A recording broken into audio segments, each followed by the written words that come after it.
A third major drug company is seeing success with its COVID-19 vaccine. AstraZeneca found giving half a dose followed by a full dose at least a month later had an efficacy rate of up to 90%. Pfizer and Moderna say their vaccines were almost 95% effective. The AstraZeneca vaccine is the only one, though, that doesn't have to be stored at ultra-cold temperatures, and it is significantly cheaper. AstraZeneca has vowed not to profit off of the pandemic. Well, keeping kids home may be the key to staying safe this Thanksgiving. WGN medical reporter Dina Baer explains. The good news is from the beginning of the pandemic, most kids got very mild illness when infected with COVID-19. Now, with more than 1 million diagnosed, doctors say they know why. But they also know while children don't get as sick, they can get others seriously, perhaps critically ill. For that reason, health experts from the federal level to right here in Chicago say keep kids away from extended family. 72,000 kids have been diagnosed since the beginning of the pandemic in the state of Illinois. I worry about those asymptomatic kids or pre-symptomatic kids being at those family tables and spreading it to folks that may be more vulnerable. And with hospitals and intensive care units filling up, frontline workers drowning in COVID cases, Advocate Children's Hospital Chief Medical Officer Dr. Frank Belmonte says it's time to cancel Thanksgiving as we know it. I worry if we don't have some rule following over the next few weeks that mid-December is going to be really difficult for our healthcare workers, our emergency rooms to really keep up with the volumes coming in.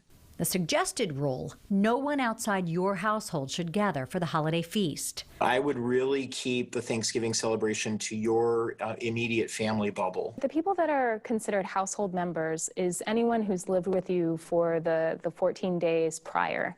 And according to the Centers for Disease Control, that does not include college kids coming home for the holidays. It might feel a little bit strange, but some of the recommendations are wearing masks. So for the first 2 weeks that someone is living with you that has not been living with you in the 2 weeks prior, you should be wearing masks over your mouth and nose, even though you're in your own household. We've seen instances of children as the documented source case to a household transmission. Lurie Children's infectious disease expert, Dr. Taylor Heald Sargent, has a PhD in coronaviruses. Her latest focus is SARS-CoV-2, the novel coronavirus that causes COVID-19. Thankfully, it's less than 1% mortality in kids. Studies point to the common cold, also a coronavirus, as possibly protecting children now. We know that there are common coronaviruses that circulate in the population, usually amongst children, and just cause a cold.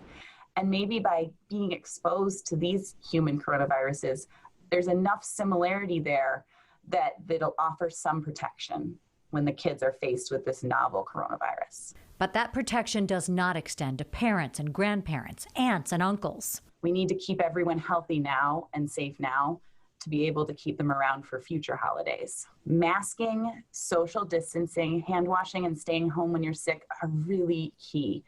And even though the majority of children are not succumbing to COVID-19, there are cases where kids end up in the ICU and in rare cases have died. It's the unknown, doctors say, is the most troubling. Who will fall when they're infected?